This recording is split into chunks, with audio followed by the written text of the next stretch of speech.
दोस्तों जय मसीह, आप सभी का प्रभु यीशु मसीह में बहुत बहुत स्वागत है। साथ ही साथ आप देख सकते हैं कि पीछे 5 minutes Bible study with pastor Daniel Raj, इस प्रोग्राम में भी मैं आपका स्वागत करता हूं।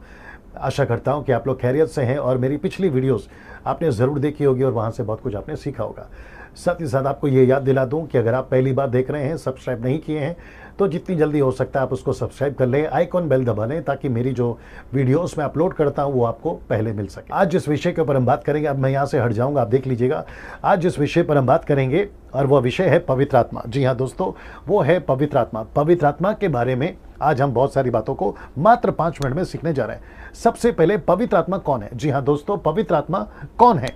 पवित्र आत्मा एक परमेश्वर है और एक व्यक्ति है। मैं रिपीट करता हूं, 100% अगर वो परमेश्वर है तो 100% वो एक व्यक्ति भी है। जैसे एक व्यक्ति में गुण होते हैं, इमोशंस होते हैं, सोच होती है, याददाश्त होती है, वो सारी चीज़ें पवित्र आत्मा में भी पाई जाती है। मैं रिपीट करता हूं कि पवित्र आत्मा ट्राइयून गॉड का 3rd पर्सन है या पर्सनैलिटी है, और वह है पवित्र आत्मा, पिता पुत्र पवित्र आत्मा। ना, पवित्र आत्मा परमेश्वर है, ये बात 100% है। पवित्र आत्मा मनुष्य है, ये बात 100% है। लेकिन पवित्र आत्मा कौन नहीं है? बड़े ध्यान से सुनिए, पवित्र आत्मा कौन नहीं है? पवित्र आत्मा ना करंट है, ना आग है, ना हवा है, ना बिजली है, ना पानी है, ना तेल है, ना झटका है जिसको इंग्लिश में जर्क कहते हैं, और ना ही हंसाता है और ना ही नीचे गिराता है। ये सारी एक्टिविटीज आज मॉडर्न चर्चेस में चल रही हैं, जहां पर हम देख सकते हैं कि बहुत सारे so called man of God जो हैं, ये सारी एक्टिविटीज को करते हुए पाए जाते हैं। जिसमें सबसे ज्यादा आप नीचे देख सकते हैं, नीचे गिराना, जिसको कहते हैं स्लेइंग इन द स्पिरिट, है ना, हाथ रखकर नीचे गिराना। तो मैं वापस कह दूं, मेरे बहुत सारे वीडियोस पे मैं कह चुका हूं कि पवित्र आत्मा जब आता है तो नीचे नहीं गिराता। ये एक बार आपको मिलता है और बस आपको उसके बाद में वापस हाथ रखवाने की जरूरत नहीं है ना। इसको देखिए, पवित्र आत्मा कब मिलता है? बड़े ध्यान सुनिए, पवित्र आत्मा कब मिलता है? पवित्र आत्मा उसी दिन मिलता है जिस दिन आपका उद्धार हो जाता है। ये देख रहे हैं आप, जिस दिन आपका उद्धार हो जाता है उसी दिन आपको पवित्र आत्मा मिल जाता है। वचन कौन से हैं? इफिसियों 1:13, इफिसियों 4:30, रोमियो का 8:9, यूहन्ना की किताब उसका 14:16, 1 कुरिन्थियों 3:16, हेzekiel की किताब उसका 36 का 27। और ये सारे वचन कहते हैं कि पवित्र आत्मा जिस दिन हम उद्धार पाते हैं उस दिन हमें मिल जाता है, और जिसको इंग्लिश में मैंने लिखा है कि नॉन रिपीटेबल एक्ट, जिसका मतलब है कि चाहे वो पतरस हो, पौलुस हो, स्टीफन हो, या फिलिप हो, या फिर आगे जितनी कलीसियाएं हैं, पौलुस की 14 लेटर्स हैं, उन सभी जगहों पर आप किसी के ऊपर फिर से हाथ रखकर पवित्र आत्मा दिया गया, ऐसा कोई वचन आपको नहीं मिलेगा। कुछ लोग कहते हैं परिपूर्ण हो गए पवित्र आत्मा से, जिसका इंग्लिश वर्ड है दे फिल्ड और बी फिल्ड।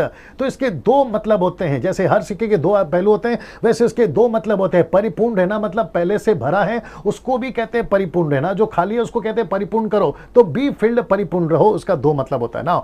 मत्ती की किताब उसका 12:32, मरकुस का किताब उसका 3:28, जो कि पवित्र आत्मा के विरोध में जो अपमान शब्द बोलते हैं या मजाक उड़ाते हैं, ऐसा आपको नहीं करना है। वचन कहता है ना तो तुम्हें यहां माफी है, ना स्वर्ग में माफी है, ना नरक में माफी है। इसका मतलब है कि आपको कहीं पर भी माफी नहीं है।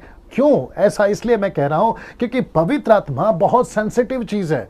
याद रखिए, यीशु के ये शब्द हैं, जहां यीशु ने कहा है कि तुम किसी की भी बुराई करो चलेगा, लेकिन पवित्र आत्मा के विरोध में आपको कोई भी बात नहीं करनी है। और ना ही जो पवित्र आत्मा की सेविकाई में हैं, जो परमेश्वर की सेविकाई करते हैं, आपको बहुत सेंसिटिव रहना। इसलिए वचन की जानकारी होना बहुत जरूरी है।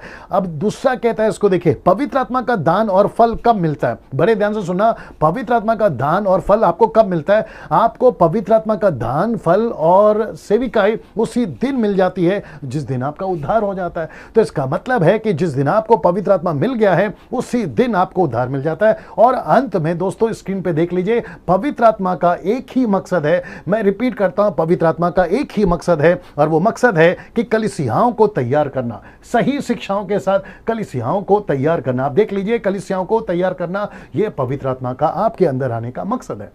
मैं चाहता हूं कि जैसे आप मुझे सुन रहे हैं, ऐसे बहुत सारी वीडियोस को हम डालते चले जाएंगे, और जैसे आप लोग इसको देखते हैं, अपनी उन्नति करिए, कलीसियाओं में इसको सिखाइए, दूसरों के साथ शेयर करिए। परमेश्वर आपको खूब आशीष दे। अब मैं यहां से विदा लेता हूं। नमस्कार, अगले वीडियो में फिर मुलाकात होगी।